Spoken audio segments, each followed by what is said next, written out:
अन्य समाचार तरफ नजर करिए तो गरीबोनी कस्तूरी गणाती डુંગળી सारा भावोथी प्रेराईने अमरेली जिल्लामां खेडूतोए वावेतर कर्युं छे। पण करमनी कठणाई ए छे के डુંગળીના भाव गगड़ी जता खेडूतोने माथे ओढीने रोવાનો वारो આવ્યો છે।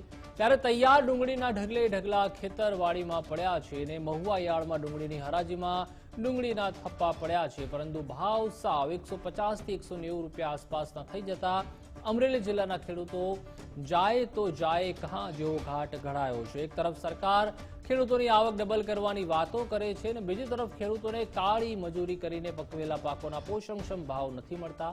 હવે ખેડૂતોને સૂડી વચ્ચે સોપારી જેવી સ્થિતિનું નિર્માણ થયું છે।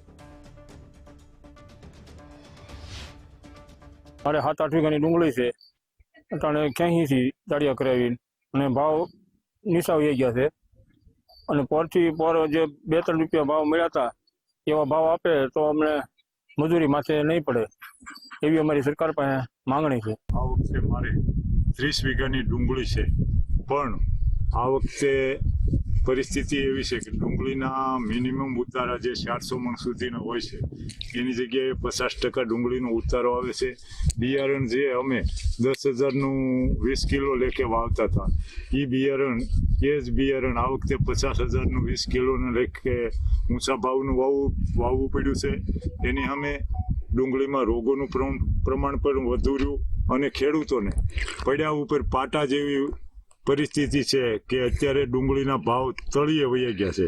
સરકારશ્રી આ ખેડૂતોને જીવતા રાખવા માટે ડુંગળીના ખેડૂતોને જો સબસિડીના રૂપમાં સહાય કરે તો ખેડૂતો એની ખેતી સલામત રાખી શકે, નહીંતર સૌરાષ્ટ્રના ડુંગળીના વાવેતર કરવાવાળા ખેડૂતો ભાંગી જાય। હાલમાં ડુંગળીના ભાવ જે લાલ ડુંગળી છે એના સારી ડુંગળી હોય તો 250 રૂપિયા સુધી અમને ભાવ મળી રહ્યા છે, જ્યારે પ્રોસેસિંગ માટેની સફેદ ડુંગળી છે એના 200 થી 210 રૂપિયા જેવા પ્રતિ મણે અમને ભાવ મળી રહ્યા છે। હાલમાં જ સરકારશ્રીએ જે 20% નિકાસન ઉપર ડ્યુટી હતી ડુંગળી પર એ હટાવી દીધી છે, જેના કારણે ચોક્કસ ખેડૂતોને ખૂબ સારા ભાવ મળશે।